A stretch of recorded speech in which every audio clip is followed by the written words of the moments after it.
Estamos em novo.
Minha saudação a você que está presente agora na nossa live para esse culto, nesse domingo 5 de abril de 2020.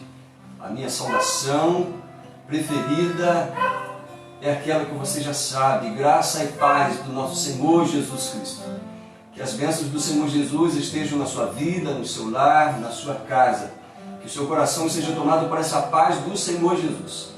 E que as bênçãos que temos em Cristo Jesus, advindas da salvação que Ele conquistou para nós na cruz do Calvário, sejam as bênçãos maiores que você esteja aí a experimentar no dia a dia, no seu coração, nesses tempos que Deus tem nos permitido viver em sua presença, com mais quebrantamento, com mais temor, com mais humildade. Eu quero dizer para você que você fará muito bem, além de assistir essa live, também dar aquela curtida, fazer a sua inscrição, para que quando fizermos novas lives você seja avisado e você possa participar conosco. Você pode também reagir colocando alguma mensagem, ou se quiser fazer algum contato comigo, conosco, você pode também fazer isso. Algumas pessoas têm feito assim e têm nos alegrado bastante. Quero aproveitar e mandar um abraço para Maria Luísa, lá da região de Ferros, que assistiu a nossa live, assistiu o nosso culto e sentiu-se direcionada e ligou para mim no dia de ontem e pudemos conversar, pude fazer um pequeno aconselhamento. Que momento abençoador, que as bênçãos de Deus estejam, portanto, sobre todos vocês que estão nos vendo, estão ao alcance da nossa voz e da nossa imagem.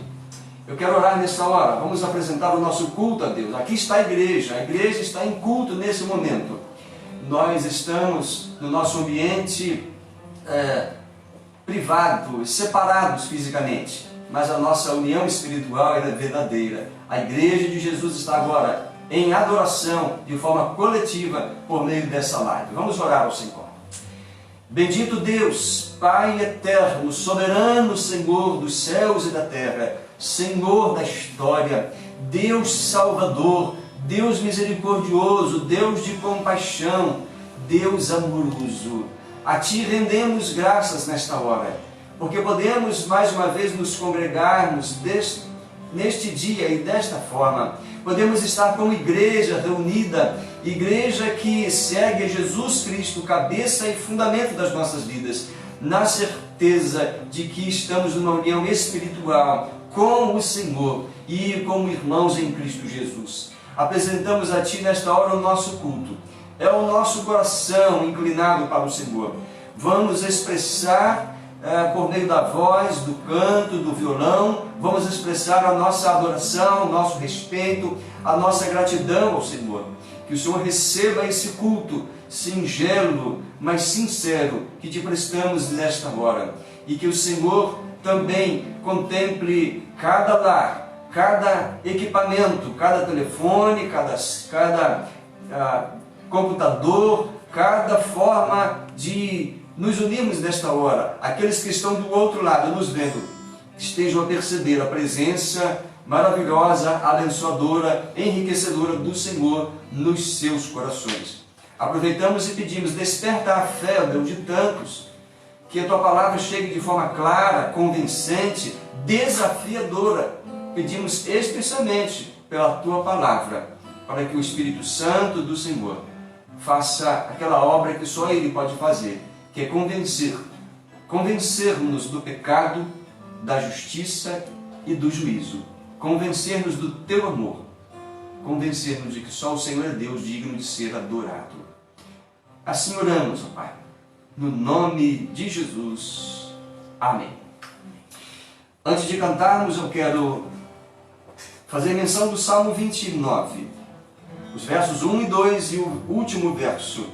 Esse Salmo de Davi diz o seguinte: deem ao Senhor, ó filhos de Deus, deem ao Senhor glória e força. Deem ao Senhor a glória devida ao seu nome. Adorem o Senhor na beleza da sua santidade. O Senhor dá força ao seu povo. O Senhor abençoa o seu povo com a paz. Esta é a bênção maravilhosa que precisamos muito receber nesses dias. Aqui está a declaração da palavra de Deus. Junte sua fé a essa declaração da palavra de Deus e faça desse um momento de engrandecimento do nome do Senhor.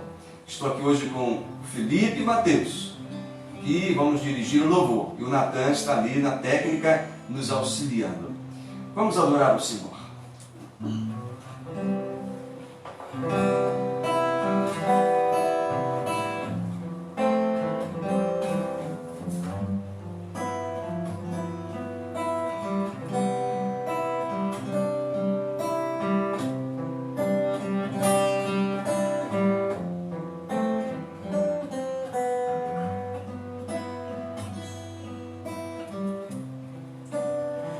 Senhor meu Deus, quando eu maravilhado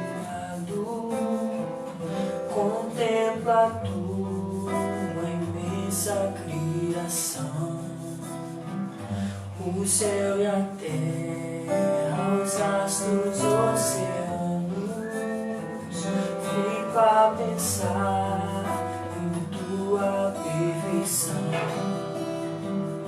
Então minha alma canta a ti, Senhor. Grandioso és tu, grandioso és tu. Então minha alma canta a ti, Senhor. Grandioso és tu, grandioso és tu.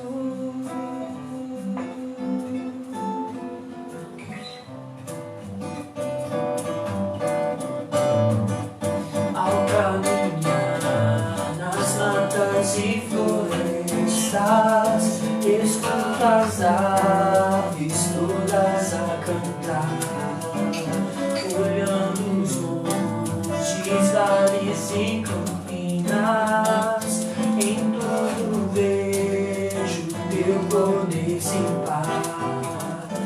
Então minha alma canta a ti, Senhor. Grandioso és tu, grandioso és tu. Então minha alma canta a ti, Senhor. Grandioso és tu, grandioso és tu. E quando enfim Jesus vier em glória e ao lar celeste não me transportar, adorarei prostrado e para sempre. Grandioso és tu, meu Deus, hei de cantar. Então minha alma canta a ti, Senhor. Grandioso és tu, grandioso és tu. Então minha alma canta a ti, Senhor. Grandioso és tu, grandioso és tu. Então minha alma canta a ti, Senhor. Grandioso és tu, grandioso és tu. Então minha alma canta a ti, Senhor. Grandioso és tu, grandioso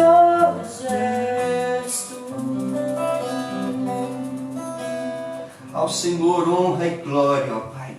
Que todo ser que respira louve ao Senhor. Que a criação do Senhor volte a glória ao Senhor, porque de Ti todos nós dependemos. A Tua igreja nesta hora une os seus corações e vozes para cantar esta verdade da beleza do Senhor, da majestade do Senhor e da maravilhosa obra salvadora em Cristo Jesus. Nós Te oferecemos esse culto com ação de graças, em nome de Jesus. Amém, Senhor. Amém.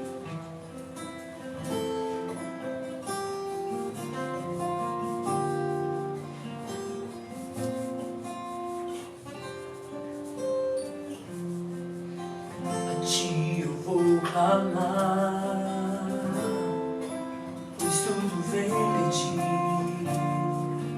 e tudo está em Ti.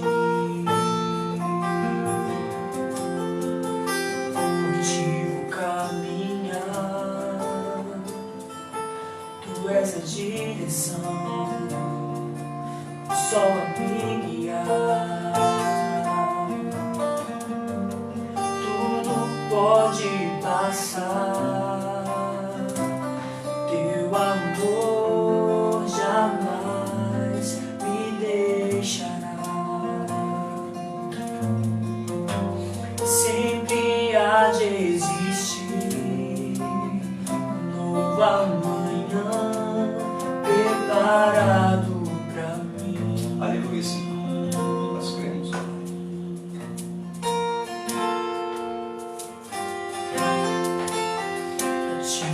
Vou clamar, pois tudo vem de Ti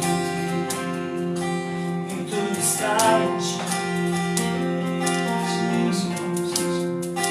Por Ti vou caminhar, Tu és a direção, o sol a me guiar. Tudo pode passar, Teu amor jamais me deixará.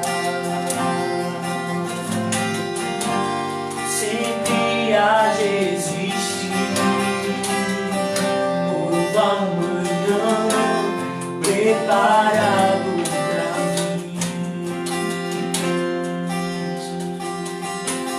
Preparado.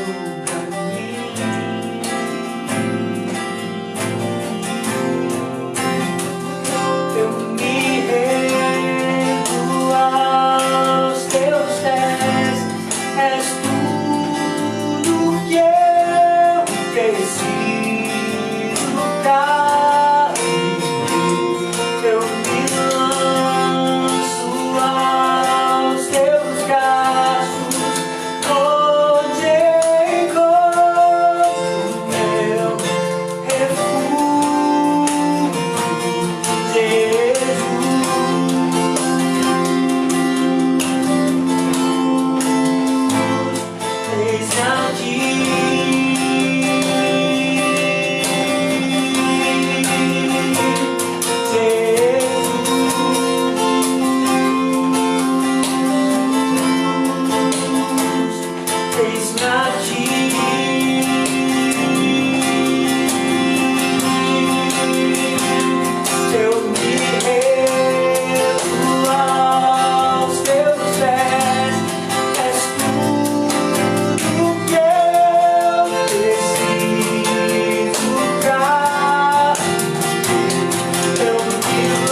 o nosso culto tem uma formatação diferente agora, mais abreviada, e eu já quero, nesse momento seguinte, ir à Palavra de Deus.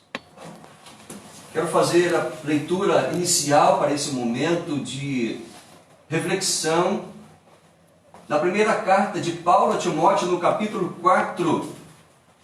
1 Timóteo, capítulo 4, o verso 9 e o verso 10.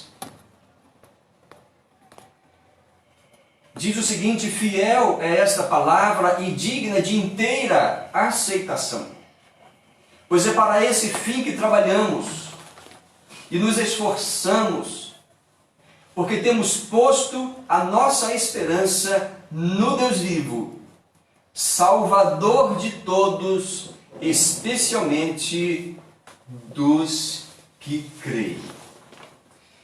Esta é a palavra inicial para esse momento de reflexão na palavra de Deus. Paulo escreveu a Timóteo, o jovem líder da igreja no primeiro século. Dentre tantas coisas que Paulo aborda, ele fala também de dias difíceis, ele fala de apostasia, ele fala dos últimos tempos. Nós temos a tendência de pensar nos últimos tempos como tempos ainda talvez distantes a nós. Mas quando Paulo fala sobre os últimos dias nos seus escritos, ele fala dos últimos dias como os dias que se iniciaram a partir de Jesus Cristo. A partir do ministério de Jesus, especialmente da sua morte, da sua ressurreição, da assunção dele aos céus. Os últimos dias começaram com o oferecimento da graça salvadora de Deus por meio de Cristo Jesus. Ora, já se passaram 2000 anos, é bem verdade, mas é preciso que a gente considere isso. Os críticos da Bíblia vão dizer: olha, isso é uma ilusão, vocês estão esperando muito, vocês parecem que estão enganados, mas eu quero dizer que nós não estamos enganados. Se ainda estamos nos últimos dias, se os últimos dias têm se estendido, é porque Deus tem um grande amor, está tendo uma grande compaixão da humanidade. Novas gerações surgiram. Há uma nova geração hoje. Creio que muitos ainda nascerão nesse tempo que estamos vivendo, mas esses tempos que estamos vivendo são tempos diferenciados para nós, pelo menos da minha geração. Nós estamos vivendo tempos de grandes turbulências, perigos nos mares, perigos na terra, são terremotos, são doenças, ameaças, e essa que vem agora, com esse nome que nós não vamos esquecer nunca mais, essa está trazendo uma incomodação muito grande, uma perturbação, que é muito além da economia, é muito além da saúde pública, é uma perturbação do coração. E Paulo, quando está escrevendo para Timóteo, ele está dizendo: olha, fala para as pessoas acerca deste evangelho. Seja fiel à pregação desta mensagem, porque esta mensagem ela é fiel e digna de inteira aceitação. Ora, o evangelho tem sido pregado como nunca foi, em todos os tempos. Claro que isso pelo advento da tecnologia, da facilidade da comunicação, a globalização. Mas eu quero tecer algum comentário, especialmente sobre esse texto que li, a parte final. Temos posto a nossa esperança no Deus vivo, Salvador de todos, especialmente dos que creem. É necessário enfatizar algumas coisas, mas antes deixa eu sugerir aqui o tema para essa nossa reflexão. E o tema que estou dando é: onde colocar a esperança? Ora, essa é uma bela pergunta. É uma pergunta pertinente, relevante para o momento que estamos vivendo. Então vamos deixar que a palavra de Deus responda. Que você não creia naquilo que eu, pastor Marcos Vantini, vou dizer, mas que você creia naquilo que a palavra de Deus diz.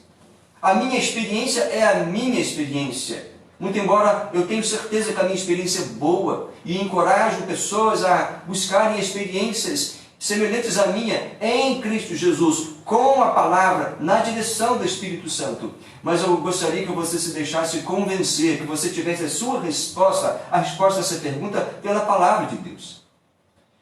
Querida Primeira Igreja Batista em Itabira, a quem eu me dirijo, esta é uma palavra confortadora para nós, porque nós sabemos em quem temos posto a nossa esperança. Nós sabemos que essa palavra que recebemos, que nos foi evangelizada há 60 anos atrás ou um pouco mais, e a partir daí surgiu a pregação do Evangelho e a primeira igreja batista nasceu aqui em Itabira. Já com algum outro testemunho na cidade, a igreja metodista já estava aqui antes de nós. Mas esta igreja tem esta segurança, esta alegria, esta palavra que nós recebemos em nosso coração, que aqueles que nos antecederam creram nela e que fizeram com tanto então que a primeira igreja batista nascesse nessa cidade, esta tem sido uma palavra fiel. Tantos outros se juntaram aos pioneiros aqui na nossa cidade e entenderam que essa palavra, ela é abençoadora, ela é digna da nossa confiança, de colocarmos ela na nossa mente, no nosso coração e termos essa palavra como nosso manual, o nosso guia. Veja aqui algumas partículas desse versículo 10. Nós temos. Quem que tem essa esperança? Eu tenho em Cristo Jesus. Você, meu irmão, minha irmã, tem, mas nem tantos têm tido. E precisamos, como igreja, falar como o apóstolo Paulo. É por isso que trabalhamos, é por isso que existimos como igreja. É por isso que nos esforçamos, para que outros também tenham essa esperança, que é segura, porque ela está posta em Jesus, na obra dele, na pessoa dele, nos ensinos dele, nas promessas dele. O texto também diz, nós temos posto. Essa foi uma decisão pessoal e baseada na fé. Temos posto. Não constrangidos por ninguém, a não ser pelo Espírito Santo de Deus, porque a expressão constranger é mover. Foi o Espírito Santo quem nos moveu, quem nos atraiu a esta mensagem do amor de Deus, que é o Evangelho. O texto também diz, nós temos posto a nossa esperança. Mas alguém pode dizer, nossa esperança conta o quê? Tem gente que está esperançoso apenas quanto a ciência trazer cura, trazer defesa para o novo coronavírus, que tem causado a doença chamada Covid-19. Mas nós não podemos ficar esperançosos só quanto a esse assunto que é importante, é grave. Mas a nossa esperança não pode ser posta apenas naquilo que é para a circunstância da vida, para aquilo que afeta o físico. A nossa esperança tem que ser principalmente naquilo que vamos experimentar pós-morte. A nossa esperança tem que ser colocada no que acontecerá conosco quando deixarmos esta vida, esse corpo. O que vamos receber depois quando prestarmos contas diante do juízo de Deus? É claro que essa palavra, eu desejo que ela seja abençoadora nesta hora. Eu sei que as respostas para tudo o que está acontecendo estão em Deus. Eu sei que a ciência evoluiu a tal ponto de que há pouco vamos ter uma vacina, como já tem outras vacinas para doenças. Outras doenças do século passado ou séculos passados, mas o século XX foi um século de muita evolução na ciência, de superação dessas crises de saúde pública. Doenças hoje que aparentemente são simples de controlar, já ceifaram muitas vidas. Sarampo, tifo, coqueluche, mas aconteceram outras graves como a febre espanhola e outras que antigamente dizimavam muitas vidas, hoje são controladas pelas vacinas.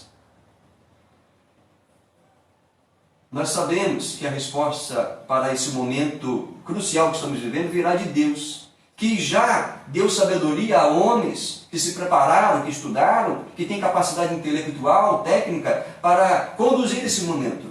Mas não está sendo fácil, porque esse mal não está afetando apenas uma cidade, um país, mas está afetando o mundo todo, sua economia e o bem-estar de toda a humanidade.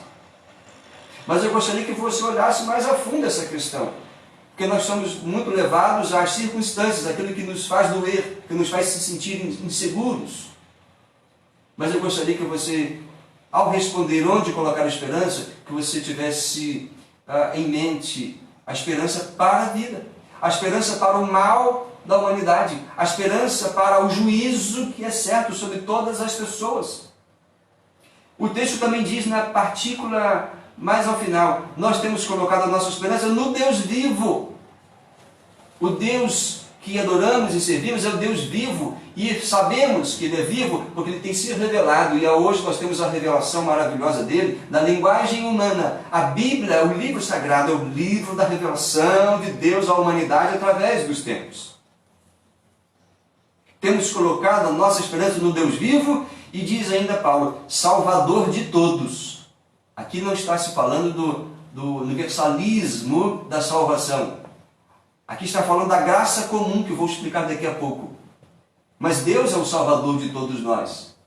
Ele tem sido o Salvador. Mas quando pensamos na vida eterna, aí Deus é Salvador daqueles que creem nele por meio de Cristo Jesus. Por isso a expressão final é, especialmente dos que creem. Para os que creem, há bênção especial. A graça comum alcança todos os homens, mas a graça salvadora só experimentará as pessoas que crerem em Jesus. E nem todos querem crer em Jesus, infelizmente. Mas eu quero afirmar para você que a resposta já está dada nesses 2 versículos. Mas eu quero observar e caminhar com você nesses minutos que tenho, como que Paulo responde de forma objetiva, não só nessa carta dele, a primeira carta a Timóteo, mas em outros textos muito importantes.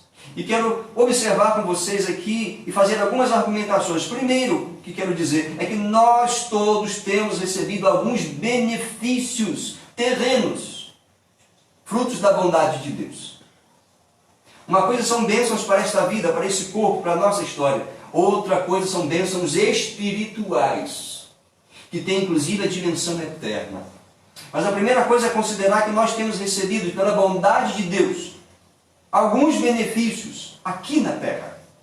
Exemplo disso é o que o Senhor Jesus disse no sermão da montanha, sermão esse que usei dias atrás, Mateus capítulo 5, o verso 45, o Senhor Jesus explica aqui o que seria a graça comum. A graça comum é exatamente essas bênçãos que Deus tem dispensado sobre toda a humanidade, porque Ele faz o seu sol nascer sobre maus e bons, e vir chuvas sobre justos e injustos. Mateus 5, verso 45. Isso aqui é graça comum, são bênçãos terrenas. O sol não é um benefício tão grande que precisamos, inclusive nesta hora em que precisamos cuidar da nossa saúde. Há orientação, tomar um pouco de sol, luz solar, todos os dias, 10 a 15 minutos, importante para a nossa saúde. Olha, todos estão acessíveis. Deus é quem levantou esse luminar. E Deus é quem o governa, seja o levantar dele, seja o recolher-se. O sol se levanta e se põe todos os dias. E quem tem o controle sobre todas essas coisas é Deus. A distância da terra ao sol, a intensidade, a rotação ao redor do sol, a rotação da terra, tudo isso está no governo de Deus. E Deus nos tem dado para a vida física, para a saúde física, bênçãos. De repente você considera isso uma bobagem, mas eu estou me baseando naquilo que o Senhor Jesus diz, que nós precisamos considerar isso como um fruto da bondade de Deus. Graça comum. E a chuva, a bênção das chuvas. Ora, no início desse ano tivemos chuvas abundantes. Nós diríamos, além da medida que trouxe perdas de vidas, sofrimentos, de repente se parou de falar naquelas tragédias que aconteceram, por exemplo, em São Paulo, no litoral paulista, bem como aqui em muitas regiões de Minas Gerais. Paramos, porque agora o que é mais grave ocupa as propagandas, os noticiários. Mas, queridos, as chuvas também são bênçãos. Nós precisamos delas. No Salmo 145, o verso 9, podemos ilustrar um pouco mais acerca dessas bênçãos terrenas, da bondade de Deus, a graça comum dele, nos dando os benefícios da terra. O Senhor é bom para todos, e as suas misericórdias permeiam todas as suas obras. As suas misericórdias permeiam todas as suas obras. Fala então de toda a criação do Senhor. O mundo animal, a vegetação, nós, os seres humanos, obviamente. Deus tem sido bom. Há um ambiente bom para se viver. O nosso planeta é extremamente lindo, abençoado. Infelizmente, há muita destruição, mas Deus deu a todos a natureza. O desfrutar das árvores, do vento, dos animais, dos frutos, dos mares. É a graça comum dando-nos bênçãos e às vezes nem reconhecemos, nem paramos para dar graças a um alimento, um prato que está diante de nós. Paulo, quando faz o seu discurso lá em Atenas, ele diz que Deus é quem dá a todos a vida, a respiração e todas as coisas. Você entende agora o que é graça comum? É isso que Deus dá, indistintamente, se a pessoa tem fé ou não. É pela bondade dele. A graça comum, toda a humanidade tem sido beneficiada com a bondade de Deus. Deus já quis destruir a humanidade. Ele suscitou uma nova geração depois de Noé. E tem preservado ao longo do tempo a humanidade. Porque sempre tem achado um grupo de pessoas que voltam-se para Ele depois do chamado. Em fé, em arrependimento, em aliança com o Senhor. A última aliança que Deus fez, portanto, com a humanidade, foi por meio de Jesus Cristo, por meio do seu sangue derramado na cruz. Por isso que na celebração da ceia do Senhor, nós sempre usamos essa expressão quando Jesus diz, esse é o novo pacto. Há uma nova aliança que Deus quer fazer com a humanidade. Já fez comigo e com você, meu irmão, mas Ele tem oferecido essa mesma bênção para outros. Você está ciente dessa graça comum? Você tem reconhecido a bondade de Deus? Ou você, principalmente nesse momento atual, tem estado a murmurar? Quem sabe até blasfemar? Não é o caso dos meus irmãos, eu tenho certeza. Mas pode ser o caso de alguém que está vivendo nesse momento e de forma ingrata, achando que Deus tem por obrigação dar-lhe tudo aquilo que o coração está pedindo. Há pessoas exigindo de Deus bênçãos. Queridos, nós estamos vivendo pela bondade do Senhor. Há uma outra coisa que quero destacar. A compaixão de Deus é uma ampliação, é um aprofundar desse primeiro argumento. A graça comum, Deus tem nos dado as bênçãos do sol, da chuva e etc. Mas também a sua compaixão. Deus não ainda dispensou, despendeu o seu juízo ainda. Ele está sendo compassivo. Nós não devemos desprezar a riqueza da bondade de Deus, nos chamando ao arrependimento. E agora eu saio desse texto de 1 Timóteo e vou a Romanos capítulo 4. Romanos capítulo 2, o verso 4. E aqui quero fazer menção desse texto, quando Paulo está dizendo, ou será que você despreza a riqueza da bondade, da tolerância e da paciência de Deus, ignorando que a bondade de Deus é que leva você ao arrependimento? Queridos, é Deus atuando em nós, buscando o espaço do nosso coração, é que nos leva a atrair-nos a Ele próprio. É a bondade de Deus. Deus não quis executar o seu juízo ainda. Ele o fará. Mas o que Ele está oferecendo é compaixão e bondade. Olha, o apóstolo Paulo foi muito feliz no seu argumento. Ele está num processo de um raciocínio teológico importante. Nesse tema de Romanos capítulo 2, ele fala do juízo de Deus. Nesse capítulo, ele fala do juízo de Deus. Tem gente desprezando a riqueza da bondade de Deus, é muito triste. Você tem percebido a vontade de Deus em lhe oferecer graciosamente uma nova oportunidade? Você tem percebido a bondade de Deus em não nos destruir a todos de uma só vez? Muitos já foram destruídos. Já aconteceram episódios na história da humanidade em que milhares foram destruídos de uma só vez. E tem gente que se acha no direito de julgar a Deus, mas Deus não é amor. Queridos, nós temos que entender que Deus é perfeito em todo o seu ser. Nós é que estamos tremendamente afetados pelo pecado. Não podemos inverter as coisas. É a bondade de Deus que nos permite ainda viver. Sejamos agradecidos. Quantos que estão agora, nesses últimos dias, em casa? Muitos estão trabalhando em casa, estão percebendo que é um novo desafio. Mas tem uma casa. Muitos não estão podendo abrir suas empresas ou comércio. mas tiveram a oportunidade de empreender e creio que ainda terão oportunidade, ainda com superações que terão que ser conquistadas. Muitos conquistaram um bom nome, uma boa inteligência, um bom estudo. Queridos, é a bondade de Deus que nos dá isso tudo, não é a minha capacidade, a minha força.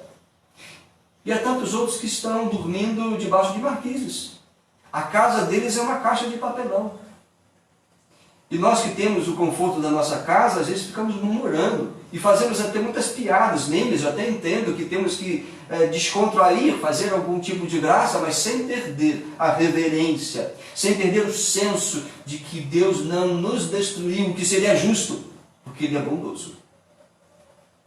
Por que a igreja está no mundo? Porque Paulo falou aquilo a Timóteo, por isso que nós nos esforçamos, trabalhamos. É porque essa bondade de Deus tem que ser comunicada. Por isso, meu irmão, minha irmã, na última live que fizemos, eu fiz o desafio para você. Ligue para alguém do seu trabalho, ligue para algum vizinho, ligue para uma pessoa do seu relacionamento que não tem essa fé. Talvez você até imagine alguém que esteja num grande aperto, que você conhece as pessoas, convivendo com elas. 6 horas por dia no trabalho, 8 horas. Você sabe, certamente, aqueles que nesta hora estão com muito medo. Eu desafiei você a ligar para algumas pessoas e dizer: olha, estou orando por você. Posso orar por você agora? Posso lhe ajudar? Como é que está o seu coração nesta hora? É necessário perguntar às pessoas, porque as pessoas também estão em busca de uma esperança. Nós estamos na confiança de que o Senhor cuida de nós. Nós estamos na confiança de que o verdadeiro valor do nosso ser não está no corpo, mas está na alma lavada pelo sangue de Jesus e que rumará para a eternidade. Jesus disse que oferece descanso para as almas, mas para as almas daqueles que creem nele. Encontrareis descanso para as vossas almas, disse o Senhor Jesus no seu maravilhoso convite, Mateus 11, versículo 28. A bondade de Deus é uma coisa que precisa sair em evidência aqui. Mas a terceira coisa que quero chamar a atenção é que é fruto da bondade de Deus que precisamos reconhecer, é o chamado dele ao arrependimento, ou seja, a oportunidade de conserto.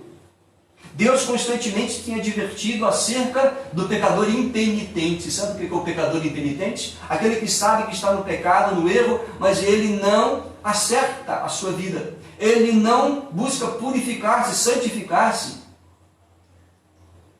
Essa palavra vem de uma raiz de pio. Pio significa santo, puro. Tem pessoas que não querem pureza. Pelo contrário, como o Senhor Jesus disse, e está no Evangelho de João, diz que as pessoas amam mais as trevas do que a luz.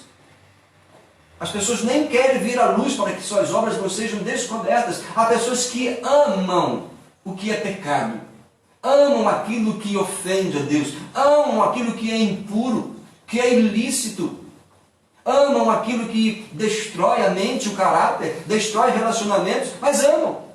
Isso por causa do prazer físico. Eu entendo que o prazer físico é uma necessidade, mas é uma bondade de Deus. Não é para ser usado indiscriminadamente, egoisticamente, sem temor a Deus.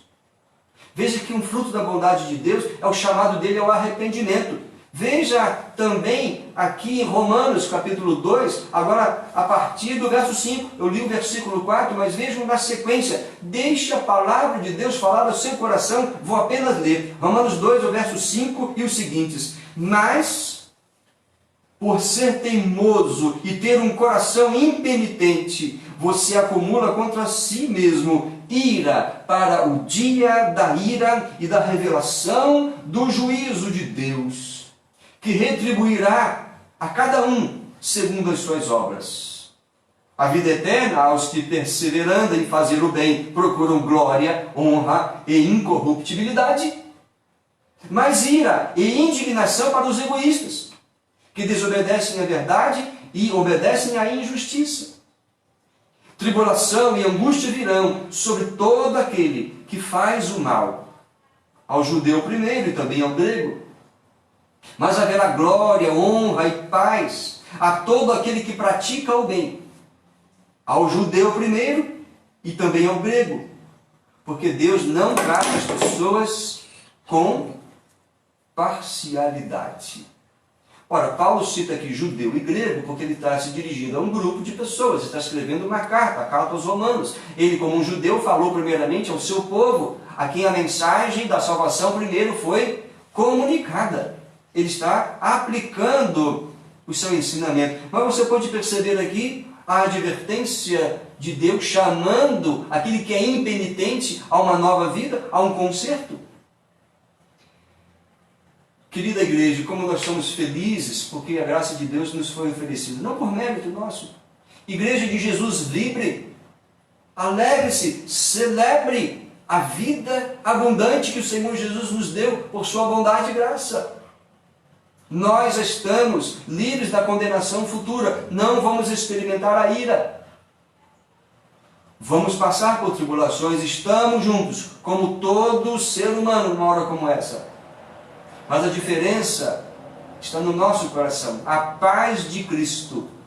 A esperança é algo que está quase que concreta, porque ela está na pessoa de Jesus Cristo, o Filho do Deus vivo, que entrou na história em forma humana e levou sobre si a maldição dos nossos pecados. E aqueles que creem nesta verdade, o Senhor Jesus diz que quem crê nele tem a vida eterna. E além da vida eterna, ele diz que aqui já temos vida abundante. E vida abundante passa por um coração sereno. Uma esperança que nos faz viver cada dia em temor e gratidão ao Senhor. Então, queridos, há quem seja insensível, há quem seja duro de coração, há quem seja impenitente. Não sei se você percebeu, mas há uma progressão nesse texto. Quem são os insensíveis? Aqueles que desprezam. Aqueles que ouvem, não quero saber disso, não quero saber de Bíblia, Jesus, igreja.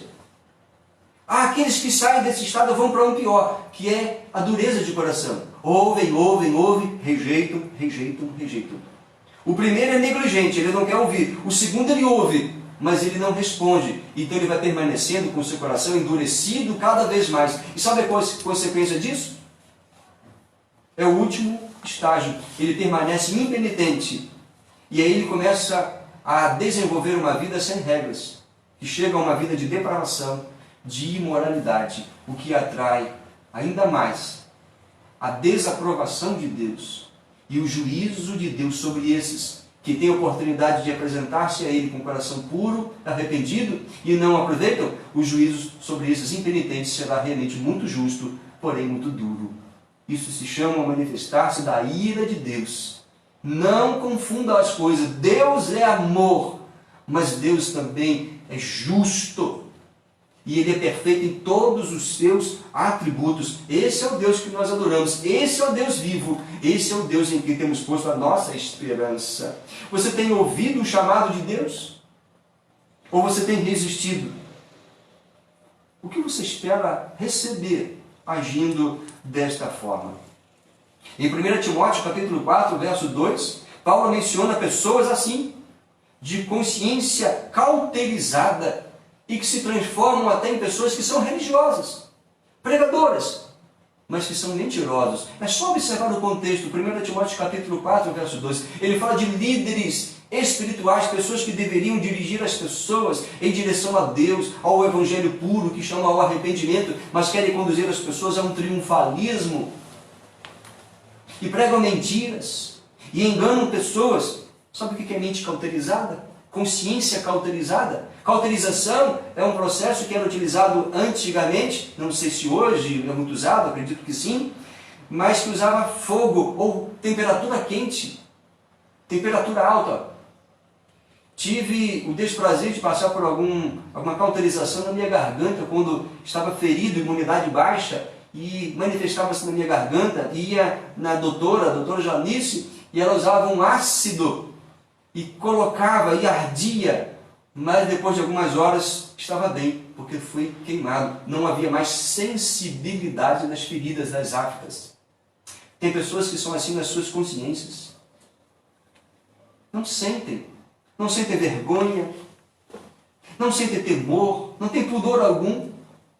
Tem pessoas que se apresentam nuas na televisão ou na mídia, de uma forma geral, sem nenhum pudor. E tem gente que faz isso até no argumento de ser arte. Tem gente que faz isso por imoralidade, para ficar famoso, para ganhar dinheiro. Queridos, nós não precisamos chegar a esse ponto de atrair sobre as nossas cabeças o juízo de Deus. Deus tem dispensado a sua bondade, oferecendo-nos oportunidade de arrependimento. Deus tem chamado a humanidade para o arrependimento. Você entende que essa é uma grande oportunidade que Deus está dando a toda a humanidade?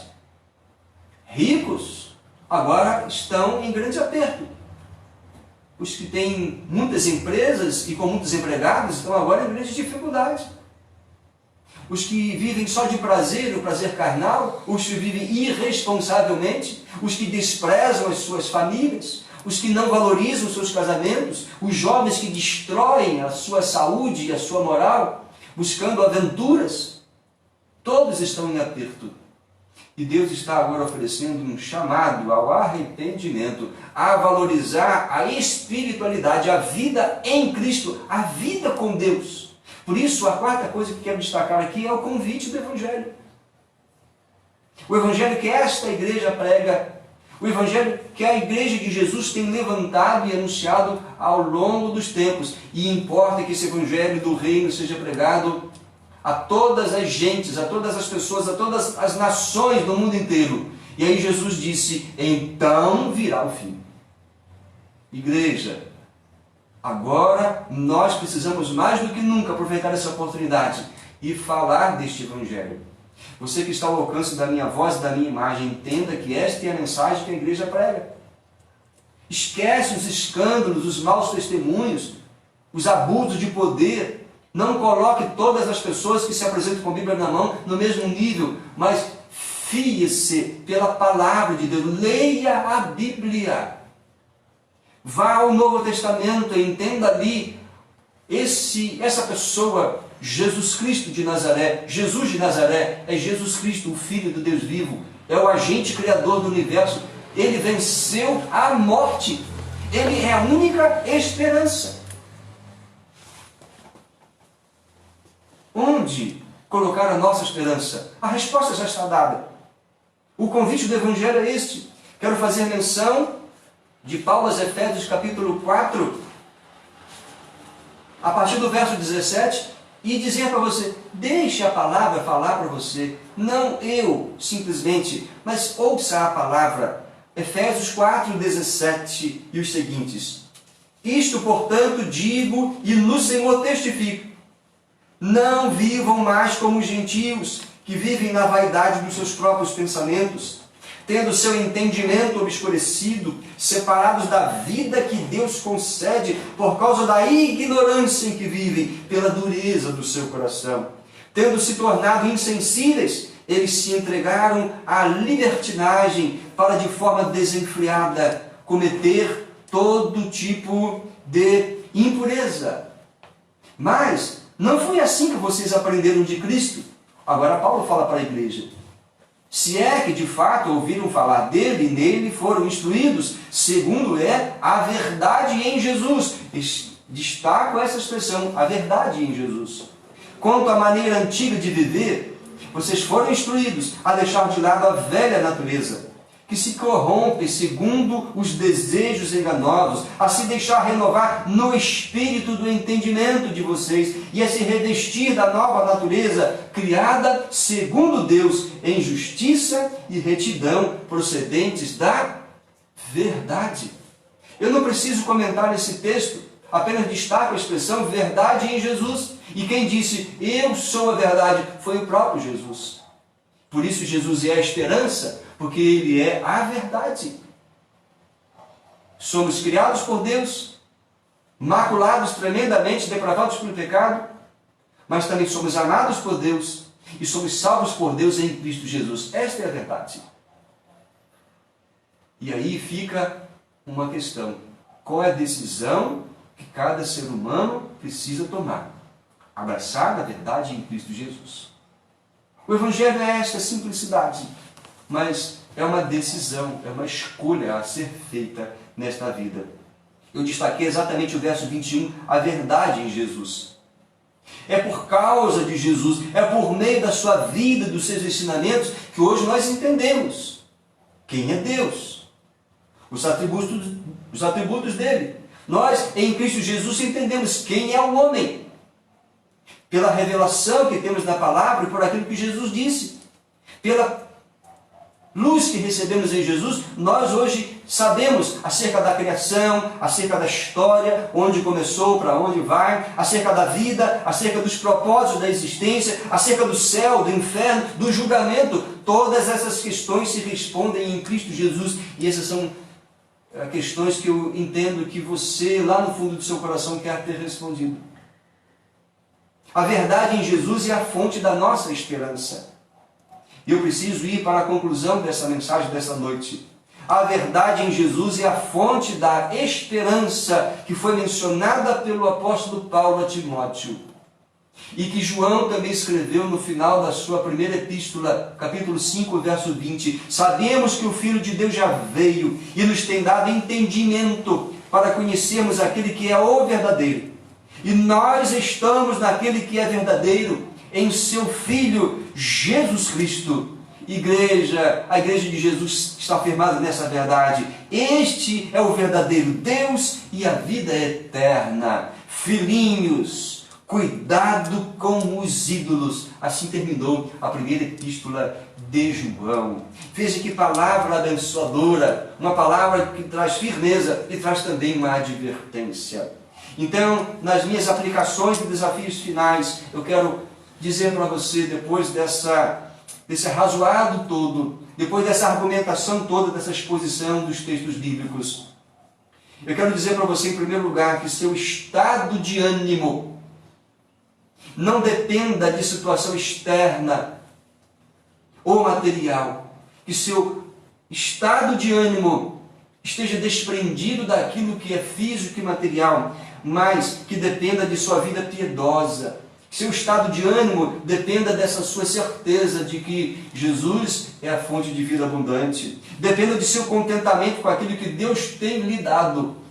Falei no início do sol, da chuva e de tantas outras coisas. Que o seu ânimo, o estado de ânimo interior, numa hora como essa, não seja afetado tremendamente, exclusivamente por aquilo que você está privado. Mas que o seu estado de ânimo esteja dependente dessa alegria que vai no coração de você pertencer a Deus por meio de Cristo Jesus, não obstante as circunstâncias. Nem a morte poderá separar você de Deus, por causa do amor de Deus que está derramado no seu coração por meio de Cristo Jesus. Isso se você crê nele. Em Cristo, Deus nos dá a vida plena, no Espírito, na alma, e você sabe que essa vida é vida eterna. Então, de forma prática, veja as exortações que Paulo deu a Timóteo, em 1 Timóteo capítulo 4, os versos 6 a 8. E acompanhe, então, na sua Bíblia, mas eu quero ser objetivo nesse meu resumo final. As exortações de Paulo são exatamente essas. Alimente-se com palavras da fé e com a boa doutrina. É o verso 6. Seja você um bom ministro, ó Timóteo, alimentando com as palavras, ou melhor, alimentado com as palavras da fé e a boa doutrina que você tem recebido. Meu irmão, esse é um momento especial de tirar proveito da situação. Firme sua fé, firme aquilo que fundamenta a doutrina que você abraçou. Alimente-se da palavra da fé. Talvez você vai dizer, realmente, nunca tive tanta oportunidade para ler a Bíblia. Não é também para você ficar com a Bíblia de 6 horas da manhã à meia-noite. Bom seria se você tivesse esse tempo, se tivesse essa condição. Mas não é isso que queremos enfatizar. Não é pelo muito ler, ou como o Senhor Jesus ensinou também, não é pelo muito falar que Deus irá nos ouvir. Mas é o coração aberto para o ensinamento. Paulo diz, alimente-se com a palavra e com a boa doutrina. Exercite-se na piedade, na devoção profunda, o verso 7. Ele fala aí de valorizar aquilo que é espiritual, a devoção, a comunhão com Deus, aprofunde-se.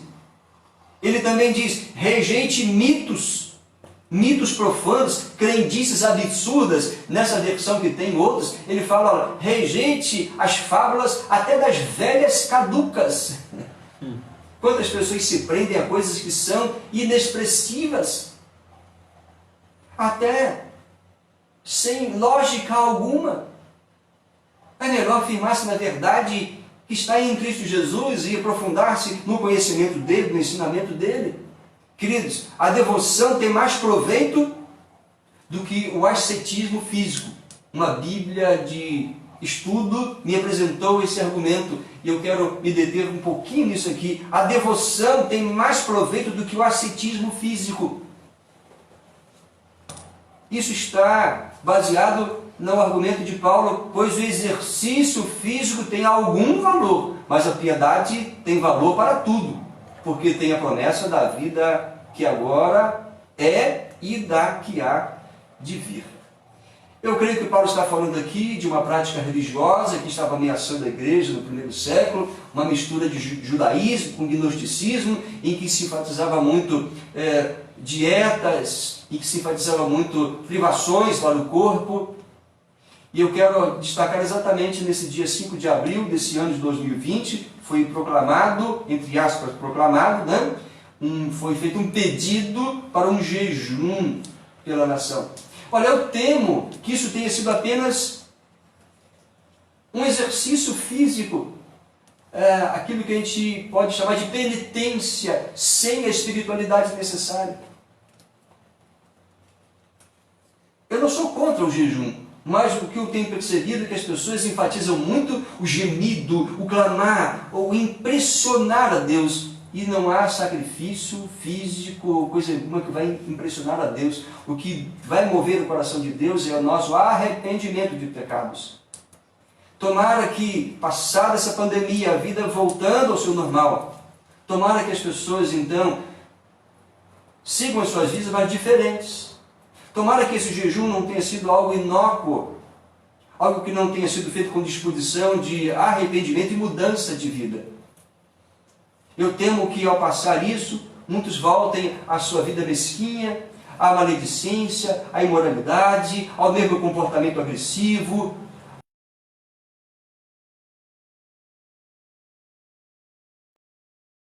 Muitos sacrifícios.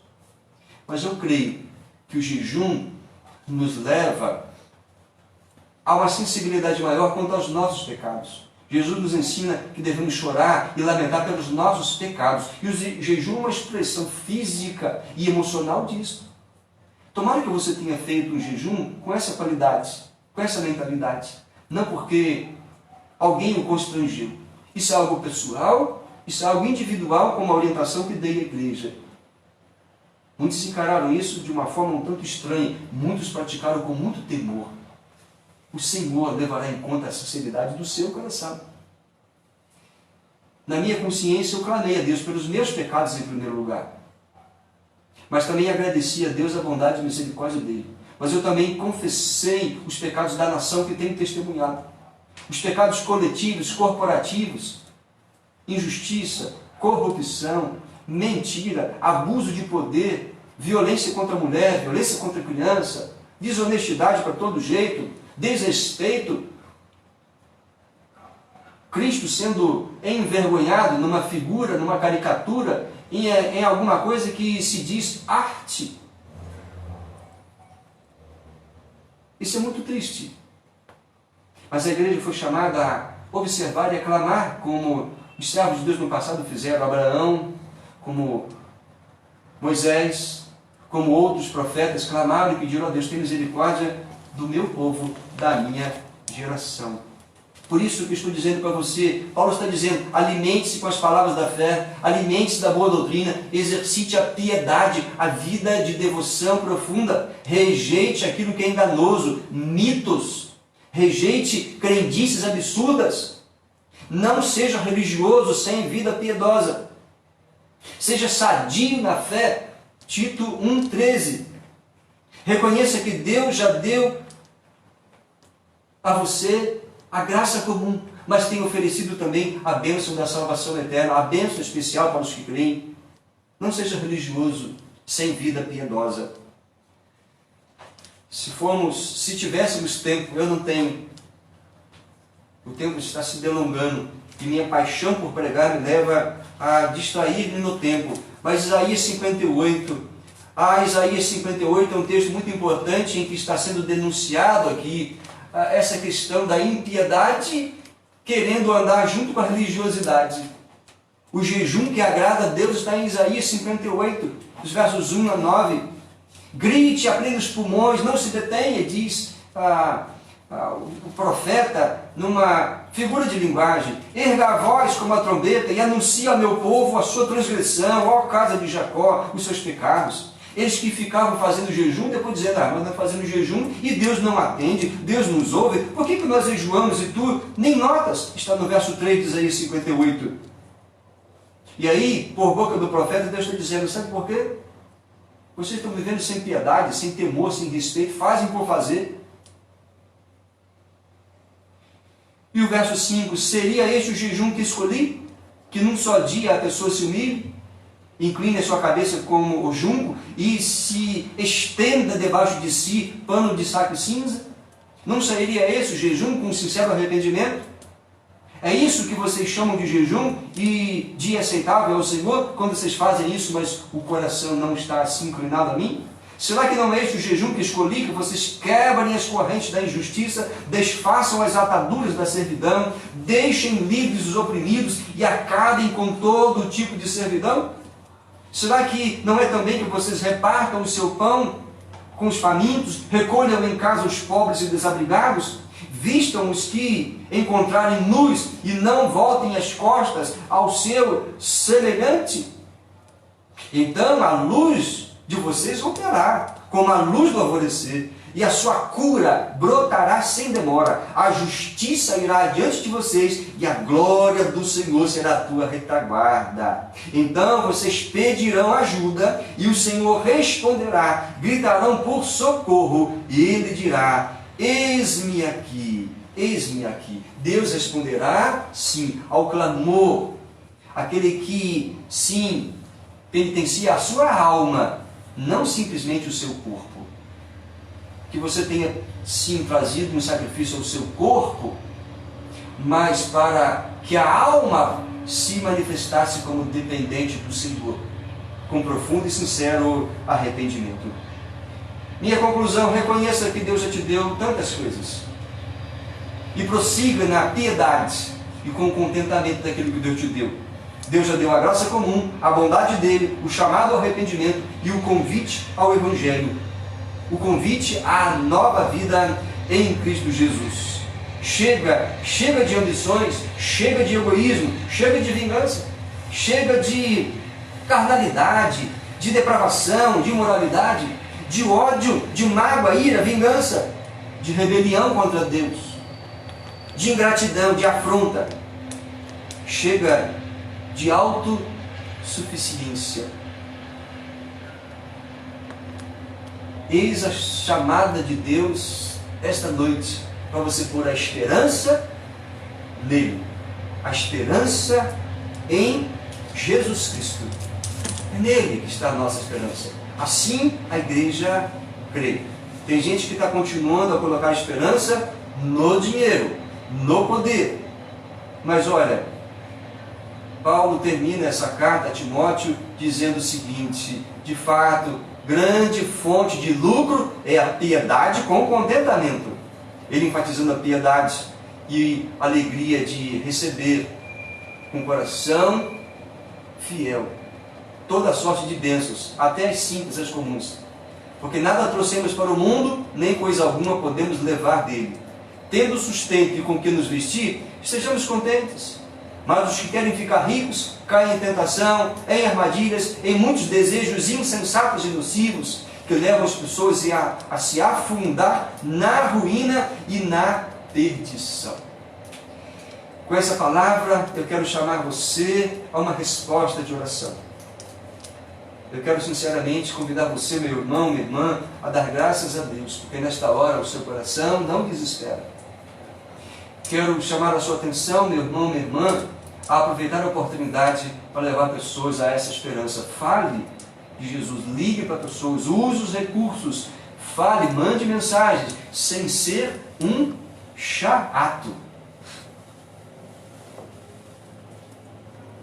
Mas eu quero convidar você também que está ao alcance da nossa voz e assistindo essa live. Quero convidar você a uma oração de arrependimento e volta e firmar uma aliança de seguir a Jesus. Você pode, quem sabe, dizer: Jesus, eis-me aqui, pecador arrependido e crente em Ti, a partir de agora, fazendo aliança de seguir ao Senhor e confessá-lo como Salvador da minha vida e tê-lo como Senhor das minhas decisões. Purifica-me dos meus pecados, que meu passado seja todo ele coberto pelo poder do sangue do Senhor, e que o Senhor me dê a alegria e a bênção, a graça de, pela bondade do Senhor, recomeçar a minha vida, agora de forma diferente, em santidade, em piedade, em contentamento, disposto a aprender do Senhor e com o Senhor. Jesus, entrego a Ti o meu coração e oro ao Pai que me aceite como um Teu Filho. E quero, ó Deus, também agradecer por essa hora preciosa e pedir a bênção do Senhor para toda a igreja que assiste e participa desse culto. Que permaneça a paz do Senhor, a bênção do Senhor em cada coração, em cada lar. Que os nossos relacionamentos sejam polidos. Que o nosso testemunho no falar, no agir, no reagir a essa dificuldade que estamos passando, seja um reagir e um testemunho que demonstre a nossa fé, a nossa esperança no Senhor. Intervém com o Teu poder. Traz salvação, ó Pai, para almas. Traz libertação aos cativos, daqueles que estão sendo enganados, seguindo mentiras, falsos líderes, falsos profetas. Traz libertação àquele que se embrenhou pelo vício e caiu numa grande armadilha e não consegue sair. Traz libertação, Senhor, traz libertação ao coração que está tomado de pavor, de culpa, de medo. Cura as feridas de alma, liberta os cativos de Satanás. E traz para essa humanidade uma nova oportunidade. Traz solução para os problemas da nossa ciência, da saúde pública, da economia. Que os homens colocados pelo Senhor na posição de autoridade sejam sábios e tementes ao Senhor e não se deixem corromper ou ser oportunistas para uma hora como essa. Assim nos despedimos, ó Pai, desse culto, suplicando as Tuas bênçãos com ação de graças. Oramos em nome de Jesus. Quero me despedir de você, dizer que estamos à disposição para qualquer ajuda, aconselhamento, ainda que virtual. Curta essa live, inscreva-se para que na próxima quarta-feira estejamos juntos mais uma vez. Aqui me despeço dizendo graça e paz do Senhor Jesus Cristo. Amém. Amém.